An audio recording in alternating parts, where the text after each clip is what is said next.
lisez à partir du Genèse chapitre 3. Ainsi de suite.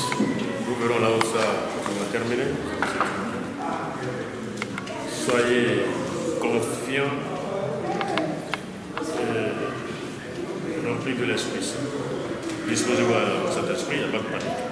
Là, vous verrez que ça fait 5 ans qu'on a travaillé là-dessus. Nous nous là-dessus, à cause de nos frères, ainsi de suite. Il va falloir qu'on se concentre et qu'on reste ferme, ainsi de suite, et que la volonté de Dieu soit. Nous commençons par le commencement. Genèse chapitre 3. Nous remercions l'Éternel notre Dieu. Nous sommes ici pour vous présenter le chapitre 3 du livre de Genèse. Et voici l'exposé. Le serpent était le plus rusé de tous les animaux des champs que l'Éternel Dieu avait fait. Il dit à la femme, Dieu a-t-il réellement dit, vous mangerez de tous les arbres du jardin? La femme lui répondit, nous mangerons de tous les arbres du jardin, mais quant aux fruits de l'arbre qui est au milieu du jardin, Dieu a dit, vous n'en mangerez point et vous n'y toucherez point, de peur que vous ne mourrez. Alors le serpent dit à la femme, vous ne mourrez point, mais l'Éternel Dieu sait que le jour où vous en mangerez, vos yeux s'ouvriront et vous serez comme des dieux, connaissant le bien et le mal. La femme vit que l'arbre était bon à manger et agréable à la vue, et qu'il était précieux pour ouvrir de l'intelligence. Elle prit de son fruit, en mangea et donna à son mari qui était auprès d'elle, et il en mangea. Les yeux de l'un et de l'autre s'ouvrirent, ils connurent qu'ils étaient nus, et ils en firent des feuilles de figuier comme des vêtements. Alors ils entendirent la voix de l'Éternel Dieu qui parcourait le jardin vers le soir. Et ils se cachèrent l'un de la face de l'Éternel au milieu des arbres du jardin. L'Éternel Dieu appela l'homme et lui dit, où es-tu? Il répondit, j'ai entendu sa voix dans le jardin et j'ai eu peur parce que j'étais nu. Et je me suis caché au milieu des arbres du jardin. L'Éternel Dieu dit, qui t'a appris que tu es nu? Est-ce que tu as mangé de l'arbre au sujet desquels je t'avais défendu de manger? L'homme répondit, la femme que tu as mise auprès de moi m'a donné et j'en ai mangé.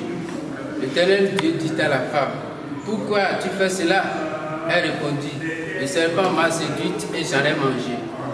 L'Éternel Dieu dit au serpent, puisque tu as fait cela, tu seras maudit entre tout le bétail et entre tous les animaux des champs.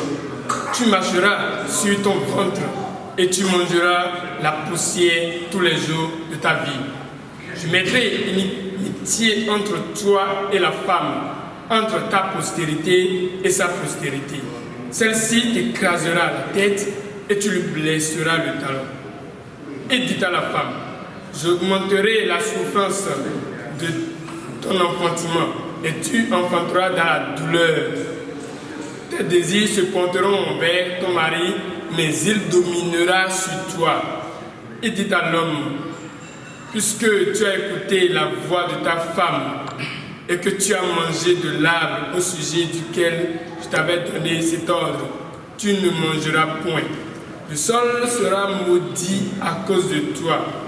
C'est à force de peine que tu en tireras ta nourriture tous les jours de ta vie. Il te produira des épines et des ronces, et tu mangeras l'herbe des champs. C'est à la sueur de ton visage que tu mangeras du pain jusqu'à ce que tu retournes à la terre d'où tu as été tiré, car tu es poussière et tu retourneras dans la poussière. Adam donna le nom à sa femme, le nom d'Ève, parce qu'elle était la mère de tous les vivants. L'Éternel Dieu fit à Adam et à sa femme des habits de peau, et il les en revêtit. L'Éternel Dieu dit, voici, l'homme est devenu comme l'un de nous, pour la connaissance du bien et du mal. Empêchons-le maintenant d'avancer sa main, de prendre de l'arbre de vie, d'en manger et de vivre éternellement. Et l'Éternel Dieu le chassa du jardin d'Éden pour qu'il cultiva la terre d'où il avait été pris. C'est ainsi qu'il chassa Adam et il mit à l'orient du jardin d'Éden les chérubins qui agitent une épée flamboyante pour garder le chemin de l'arbre de vie. Voilà l'exposé du chapitre 3. À présent, nous allons procéder à des questions et réponses. Comment était le serpent parmi tous les animaux des champs? Le serpent était l'animal le plus rusé de tous les... Le serpent était l'animal le plus rusé que l'Éternel Dieu avait fait. Comment était le fruit aux yeux d'Ève? Aux yeux d'Ève, le fruit était agréable à voir et bon à manger, même précieux pour ouvrir de l'intelligence à l'homme. Quelle a été la réaction de Dieu après la consommation du fruit? Après la consommation du fruit de l'arbre défendu, Dieu a prononcé des malédictions. Premièrement, à l'égard du serpent, là où lorsqu'il disait: tu seras maudit entre tous les animaux des champs que l'Éternel Dieu a fait. Tu mangeras la poussière tous les jours de ta vie et tu marcheras sur ton ventre. Je mettrai l'inimitié entre toi et la femme, entre ta postérité et la postérité de la femme. Celle-ci t'écrasera la tête et tu lui blesseras le talon. Si nous prenons la malédiction prononcée sur le serpent, cela montre que bien avant cette séduction de sa part à l'égard d'Ève, il avait des pattes sur lesquelles il marchait. Mais après la malédiction, ses pattes ont été rangées et mises en ses seins. Alors il marchera tous les jours de sa vie sur son ventre. Donc le serpent n'était pas un animal qui rampait. Mais y a-t-il un moyen pour épargner à la femme les souffrances de l'enfantement? Bien sûr, il en a. Parce que si nous prenons la malédiction à l'égard de la femme, il a dit quelque part: j'augmenterai les douleurs de ta grossesse et tu enfanteras avec souffrance, bien sûr avec douleur. Mais Paul a réagi face à cette malédiction dans 1 Timothée chapitre 2, le verset 15. Je cite: elle sera néanmoins sauvée en devenant mère si elle persévère avec modestie dans la foi, dans la charité et dans la sainteté. Donc, on doit avoir au niveau de la femme, avant d'épargner d'elle cette malédiction, la foi, la charité et la sainteté. Et c'est cette condition qu'avait remplie Maman Marie. Et ainsi s'accomplit cette prophétie qui a été prononcée sur elle bien avant sa naissance. Dans Isaïe chapitre 66, le verset 7, qui dit ceci: avant d'éprouver des douleurs, elle a enfanté. Afin que les souffrances lui vinssent, elle a donné naissance à un fils. C'était ça. Donc les femmes n'ont qu'à savoir aujourd'hui que ce qu'il leur faut pour gagner leur vie facilement, c'est la foi, la charité et l'amour et la sainteté. Merci. Y a-t-il un moyen pour que l'homme puisse facilement jouir des fruits de la terre? Absolument. Cela se retrouve dans le livre de Josué, chapitre 1, verset 8. Je cite: que ce livre de la loi ne s'éloigne point de ta bouche. Médite-le jour et nuit, pour agir fidèlement selon tout ce qui y est écrit. C'est alors que tu auras du succès dans tes entreprises, c'est alors que tu réussiras. C'est le cas de Joseph en Égypte, dans la maison de Potiphar. Tout ce que Potiphar lui avait remis prospérait en ses mains, parce qu'il avait la loi de l'Éternel dans sa tête, la crainte de l'Éternel dans son cœur. Cela s'illustre dans le livre de Jérémie, chapitre 5, verset 5, je cite: j'irai vers les grands et je leur parlerai, car eux ils connaissent la voix de l'Éternel, la loi de leur Dieu. Merci. Mais l'homme déchu pourra-t-il être restauré? Absolument. L'homme déchu pourra être restauré. Et c'est ce que justifie l'œuvre salvatrice de notre Seigneur Jésus-Christ à la croix. cet homme de deux figures, à la fois divine et humaine, est au-dessus de tout, comme le dit clairement le livre chronique.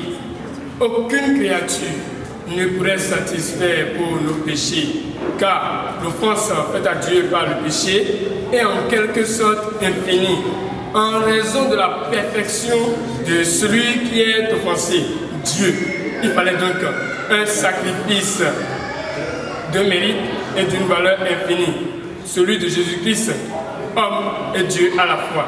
Il fallait qu'il soit homme pour pouvoir souffrir et mourir au nom de l'humanité. Et il fallait qu'il soit Dieu pour que ce sacrifice soit d'un mérite et d'une valeur infinie. Nous vous remercions. Et la question, comment était le serpent dans tous les animaux que l'Éternel Dieu a créés? Je veux une réponse précise. Si nous prenons tout juste le verset 1, il disait que le serpent était le plus rusé que tous les animaux des champs que l'Éternel Dieu avait fait. D'accord. Ça veut dire que c'est l'animal le plus rusé de tous les animaux. Oui. Merci. Le chapitre 3 de la Genèse. De façon résumée, nous avons à comprendre que la désobéissance est l'action qui a rendu l'homme très très faible, jusqu'à être dénaturé, jusqu'à perdre, je vous dis, la force qui lui a été réservée depuis des origines. C'est ceci qui a amené l'homme à la recherche de la connaissance. Et l'homme est appelé rigoureusement à apprendre. Il doit apprendre. Lui qui n'apprenait tout pas, l'homme n'apprenait pas. Il avait la connaissance en lui. Et il parlait librement parce que l'Esprit de l'Éternel était à son côté. C'est cette désobéissance qui l'a rendu aussi pauvre. Le voilà maintenant à la recherche de la connaissance. Il doit apprendre spirituellement, apprendre charnellement, que nous appelons l'évolution intellectuelle. Donc il faut l'évolution spirituelle et l'évolution intellectuelle à travers des âges pour qu'il reçoivent de connaissances, de force pour atteindre son niveau premier où il était mis après sa création. Nous allons tout à l'heure vous présenter un schéma résumant tout ce qui a été dit sur ce chapitre. Je vous remercie. Nous remercions l'Éternel Dieu, le Tout-Puissant, le Dieu créateur de l'univers infini, que son nom soit éternellement magnifique. Nous avons à vous présenter le chapitre 4 du livre de la Genèse. Adam connut sa femme et elle enfanta. Caïn et elle dit, j'ai formé un enfant avec l'aide de Dieu. Elle enfanta encore son frère Abel. Abel fut berger et Caïn fut laboureur. Au bout de quelque temps, Caïn fit à l'Éternel une offrande des fruits de la terre. Et Abel de son côté en fit une des premiers-nés de son troupeau et de leur graisse. L'Éternel porta un regard favorable sur Abel et sur son offrande. Mais il ne porta pas un regard favorable sur Caïn et sur son offrande. Caïn fut très irrité, son visage fut abattu. Et l'Éternel dit à Caïn, pourquoi es-tu irrité et ton visage fut abattu? Certainement, si tu agis bien, tu relèveras le visage. Mais si tu agis mal, le péché se couche à la porte. Et ses désirs se portent vers toi, mais toi domine sur lui. Cependant, Caïn adressa la parole à son frère Abel. Et comme il était dans le champ, Caïn se jeta sur son frère Abel et le tua. Et l'Éternel dit à Caïn, où est ton frère Abel? Il répondit, je ne sais pas. Suis-je le gardien de mon frère? Et Dieu dit, qu'as-tu fait? La voix du sang de ton frère crie de la terre jusqu'à moi. Maintenant, tu seras maudit de la terre qui a ouvert sa bouche pour recevoir de ta main le sang de ton frère. Quand tu cultiveras le sol, il ne te donnera plus sa richesse. Tu seras errant et vagabond sur la terre. Caïn dit à l'Éternel, mon châtiment est trop grand pour être supporté. Je serai caché loin de ta face. Je serai errant et vagabond sur la terre. Et l'Éternel lui dit, si quelqu'un tuait Caïn, Caïn serait vengé 7 fois. Et l'Éternel mit un signe sur Caïn pour que quiconque le trouvera ne le tuât point. Et Caïn s'éloigna de la face de l'Éternel, puis il habita dans la ville de Nod à l'orient d'Éden. Caïn connut sa femme. Elle conçut et enfanta Enoch. Il bâtit ensuite une ville et donna à cette ville le nom de son fils Enoch. Enoch engendra Irad.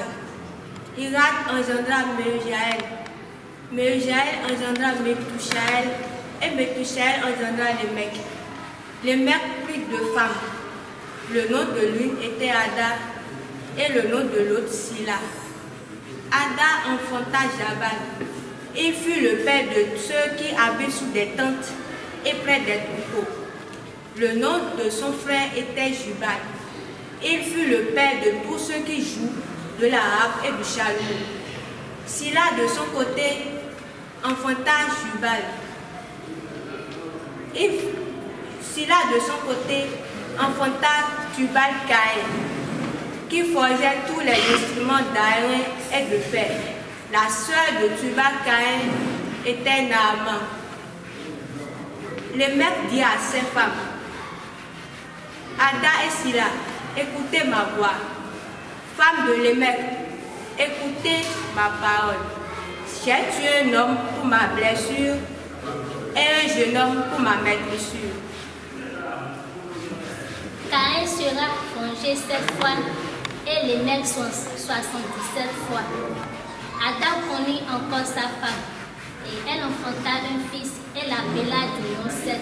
Car dit-elle, Dieu m'a donné un autre fils à la place d'Abel que Caïn a tué.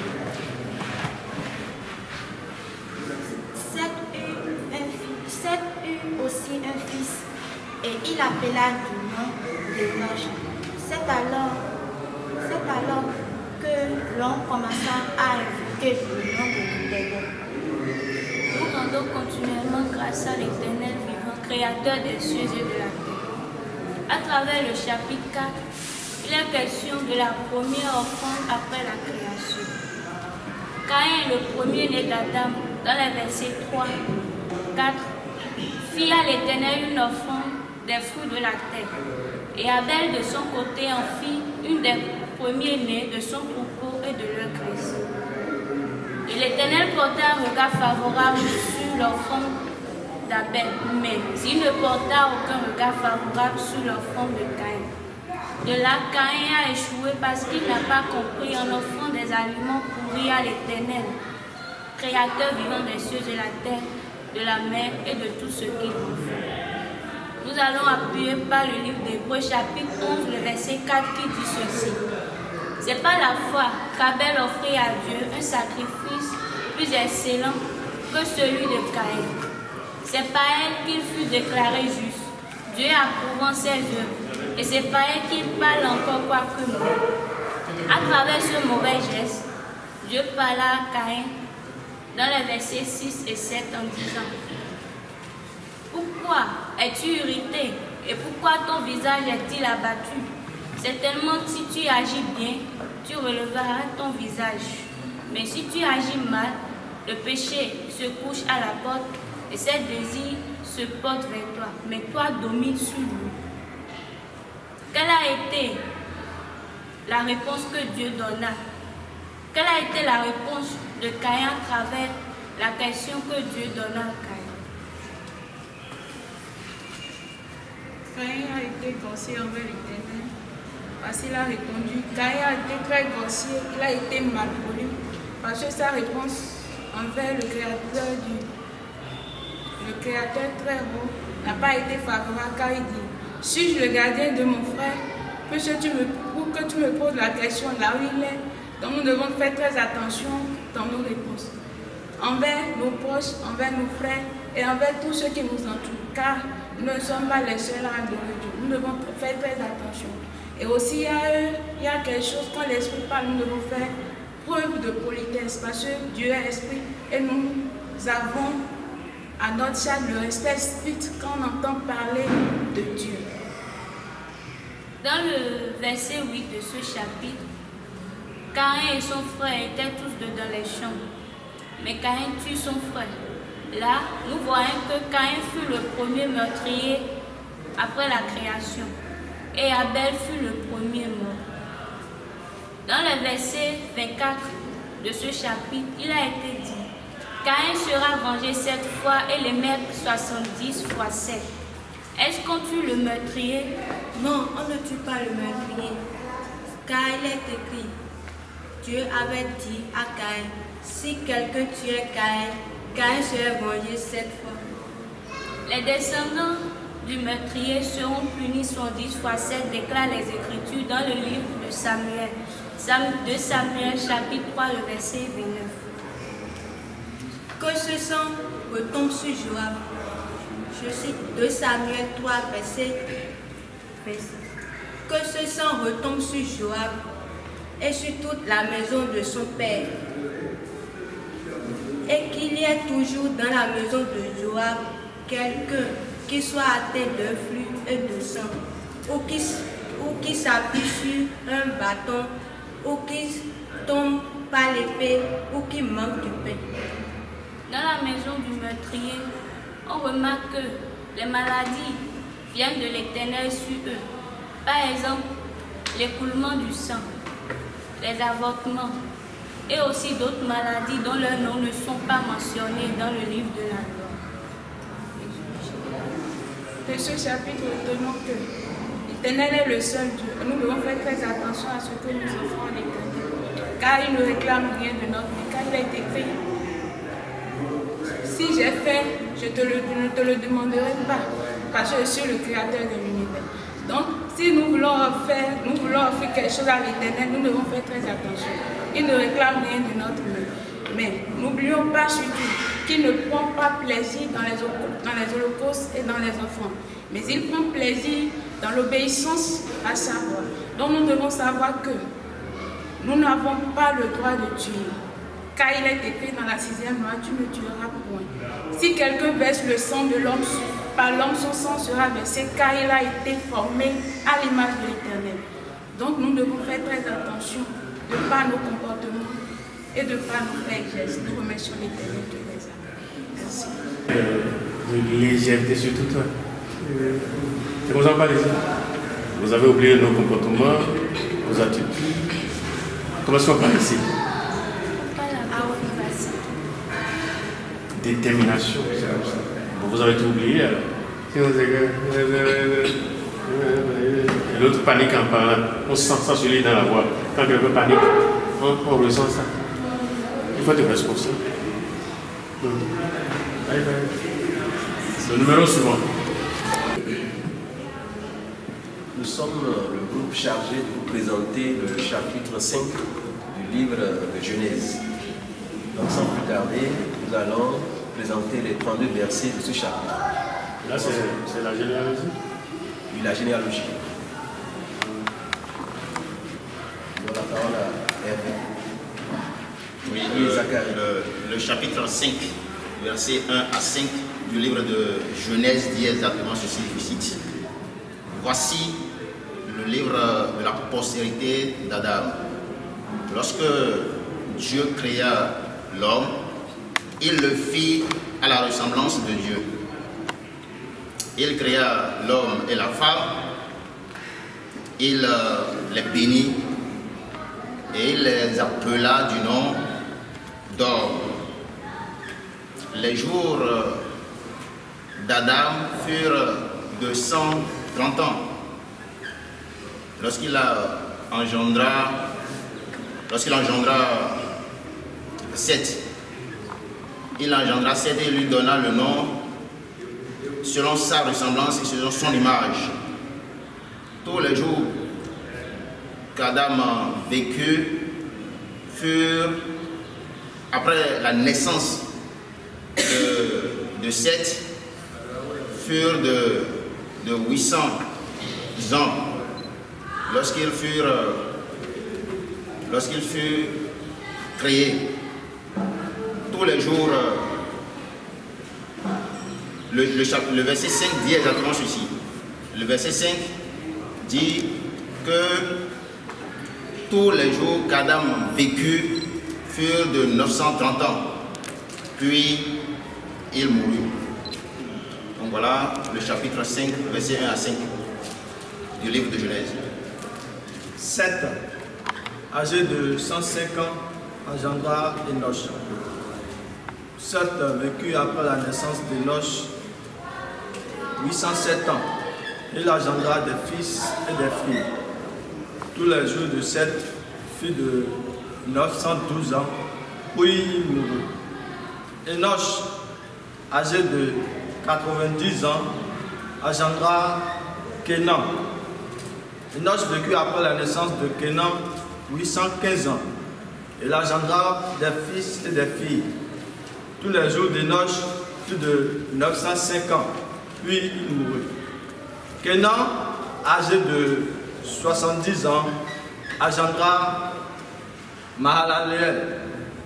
Kénan vécut après la naissance de Mahalaleel 840 ans, et il engendra des fils et des filles. Tous les jours de Kénan fut de 910 ans, puis il mourut. Mahalaleel, âgé de 65 ans, engendra Jéred. Mahalaleel vécut après la naissance de Jéred 830 ans. Il engendra des fils et des filles. Tous les jours de Mahalaleel fut de 895 ans, puis il mourut. Jéred, âgé de 162 ans, engendra Enoch. Jéred vécut après la naissance d'Enoch 800 ans. Il engendra des fils et des filles. Tous les jours de Jéred fut de 962 ans, puis il mourut.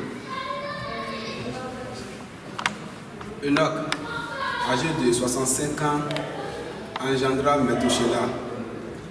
Enoch, après la naissance de Methushélah, marcha avec Dieu 300 ans et il engendra des fils et des filles. Tous les jours de Enoch furent de 365 ans. Enoch marcha avec Dieu et il ne fut plus, parce que Dieu le prit.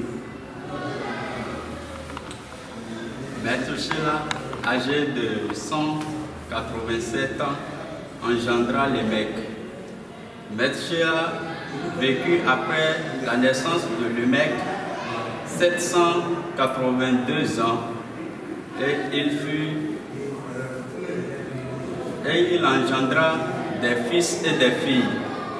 Tous les jours de Methushélah furent 969 et puis il mourut. Lémec, âgé de 182 ans, engendra un fils et lui donna le nom de Noé. Parce qu'il dit, celui-ci nous réconfortera de nos fatigues et du travail pénible de nos mains. Lémec vécut après la naissance de Noé 595 ans et il engendra des fils et des filles. Tous les jours de Lémec fut de 777 ans, puis il mourut. Noé, âgé de 500 ans, engendra Sem, Cham et Japheth. Voilà ainsi présenté le chapitre 5 du livre de Genèse. Maintenant, nous allons faire un bref commentaire sur cette partie-là. Il dégage du chapitre 5 du livre de Genèse que tous les descendants d'Adam jusqu'à Noé, ont eu des âges qui varient entre 365 et 969 ans. Ça, c'est la première déduction. Deuxième déduction, c'est que nous constatons que Enoch, le 7e après Adam, vécut 365 ans et Dieu le prit. Il marcha avec Dieu et Dieu le prit. Alors, quelles sont les implications de ces différentes conclusions-là? Nous allons demander au frère Deogracias de nous donner les explications par rapport aux âges et par rapport à la soustraction des âges. Parce que nous avons constaté que tous les âges tournent autour de 1000 ans. Donc certainement, Dieu a planifié ces descendants d'Adam-là pour vécu un certain nombre d'années. Et que peut-être par le fait des péchés, par le fait de la désobéissance, par le fait de la transgression, Dieu a réduit les âges. Il va nous expliquer le phénomène là. Merci. Donc, après le péché dans le jardin d'Éden, les jours de l'homme, c'est-à-dire les jours d'Adam, furent réduits à 1000 ans. Et parce qu'il n'a pas répondu à l'appel de Dieu, cherchant à se justifier en disant la femme que tu as mise à côté de moi a donné du fruit et j'en ai mangé. Cette parole déplut aux yeux de l'Éternel et il enleva 70 ans de ses sages. Donc voilà, nous allons exposer au tableau la soustraction, c'est-à-dire du déficit de ces âges à chacun des personnes issues de la généalogie d'Adam. Merci beaucoup. Mais avant de faire le schéma, nous allons revenir sur l'âge de Enoch, qui est de 365 ans. Pourquoi à cet âge Dieu le prit?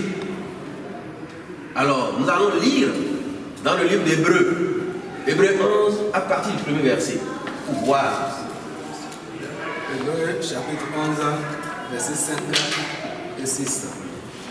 C'est par la foi que Enoch fut enlevé, pour qu'il ne voie point la mort. Merci beaucoup. Donc, c'est pour dire que quoi? Quand vous marchez avec Dieu et que vous restez dans l'obéissance, vous suivez le cheminement qui vous a impliqué, il a peur de vous perdre. Donc quand il voit que peut-être en vous laissant encore en vie, vous allez tomber dans le péché, il peut vous prendre pour vous garder dans les siens avec lui. Et ce n'est pas Enoch seul qui a été pris par Dieu. Si nous lisons dans le livre des Rois, 2 Rois 2, verset 11, nous allons voir que Élie aussi a été pris. Et aussi dans l'histoire d'Ézéchias, Ézéchias devrait mourir, mais il a demandé à Dieu de lui accorder quelques années pour qu'il vive et pour qu'il continue la marche avec Dieu. Parce qu'il a dit à Dieu, tu sais que je suis intègre dans ma marche avec toi. Donc, regarde mon intégrité et accorde-moi encore des années. Mais nous avons constaté que après que Dieu lui a accordé 15 années, ces 15 années ne lui ont pas servi, car ces 15 années lui ont permis de tomber dans le péché et nous ne savons pas si il sera dans l'essai de Dieu. Donc quand Dieu regarde un homme et voit que tout ce qu'il a fait de sa naissance jusqu'à une date T lui fait plaisir, est bon pour lui et il décide de vous prendre, si vous résistez, c'est peut-être que la suite ne serait pas bonne. Quand nous comparons les hommes d'Ézéchias et les hommes d'Enoch, nous constatons que Dieu connaît le plan de chacun et Dieu sait qu'au-delà de ces âges-là, au-delà de cet âge, peut-être que tu tomberais dans le péché et que tu ne lui serais plus agréable. Donc c'est les hommes d'Ézéchias qui nous permettent de faire cette déduction-là. Donc ne voyons pas dans l'âge d'Enoch une malédiction ou bien une quelconque